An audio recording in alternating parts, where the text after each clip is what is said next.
High বন্ধুরা, কেমন আছো? আশা করি ভালো আছো আর ঈশ্বরের কৃপায় ভালো থাকবে।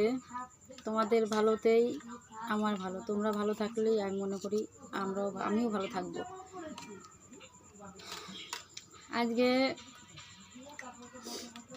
অনেক দিন পর দেখাচ্ছি, এ দেখো দুধ দিয়ে, এটা হচ্ছে আমুল দুধের প্যাকেট। এই আমুল দুধ দিয়ে আর বিস্কুট দিয়ে খাবো। এটা আমার রাতের খাবার। রাতের বেলা আর ইচ্ছা করে না রান্না করি, ওদের জন্য খাবার নিয়ে আসি, ওরা খায়, আমি আর খাই না। আমি তো নিরামিষ বলে আমার ওই যখন তখন যা খুশি তাই খাওয়া যাবে না। কদিন ধরে সিদ্ধ ভাত, গোবিন্দভোগের চাল 100-150 করে রান্না করে নিয়ে যাচ্ছি, ওটাই খাচ্ছি। পরীক্ষা চলছে আমার, পরীক্ষা, অগ্নি পরীক্ষা, দুঃখী নামের অগ্নি পরীক্ষা। কপালে যে কত অগ্নি পরীক্ষা দিয়ে দিয়ে দিয়ে এই অবধি এসছি। কি বলো তো, যে পরীক্ষা দেয় তারই পরীক্ষা নেয় ভগবান।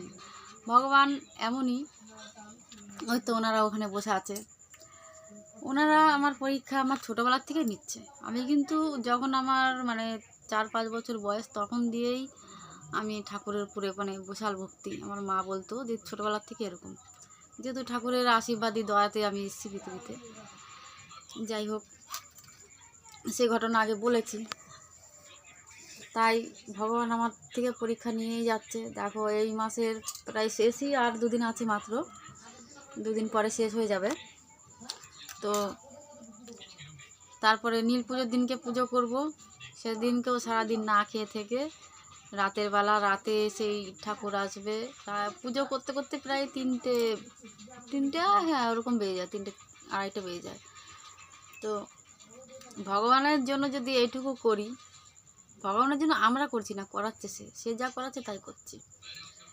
ঠাকুরের যা ইচ্ছা তাই। আমার যদি কপালে কষ্ট থাকে কষ্ট হবে, দুঃখ থাকলে দুঃখ হবে, সুখ যদি না থাকে সুখ কেউ দিতে পারবে না। এই কপালে সুখ আনিনি, তাই সুখ হবে না, তাই ওটা নিয়ে কোনো আফসোস করি না। আফসোস একটাই, মানুষের জন্য এত করছি, মানুষ দাম দিচ্ছে না, কিছুর দাম পাচ্ছি না, কারো কাছে মন পাচ্ছি না, দুঃখে কাঁদবো না হাসবো এটাই বলতে পারছি না। দুঃখে বুক ফেটে যায়, বলতে পারি না, কাকে বলবো, কে শুনবে? একমাত্র ওই যে ওনারাই আমার কথা শোনে, এটা সত্যি। যখন মনে কষ্ট হয়, ঠাকুরের কাছে কিছু বললে মনটা পুরো ঠান্ডা হয়ে যায়। মনে হচ্ছে যে কেউ আমাকে বোঝাচ্ছে, কেউ আমার মাথায় হাত দিয়ে বলছে যে তুই কষ্ট পাস না, আমি তোর পাশে আছি, এই কথাটা বলে। আর তার জন্যই আমি এতটা দিন বেঁচে আছি, হয়তো নাহলে হয়তো কবে আত্মহত্যা করে জীবনটা শেষ করে দিতাম। যখন কষ্ট পাই তখন আর কেউই থাকে না আমার পাশে। যখন নিজে নিজে কষ্ট পাই, কাঁদি, নিজে নিজে অনেক কিছু ভাবি যে জীবনটা কি, এই ছোটো থেকে কষ্ট করে করে এই অবধি আসলাম, বয়স তো অর্ধেক হয়েই গেল, এবার তো মরার বয়স চলেই এসছে, তো কতদিন কষ্ট থাকবে? এনাদেরকে বলি, এনারা বলে আমার মন যা বলে, আমার মনে যা সাড়া দেয়, ওনারা বলে যে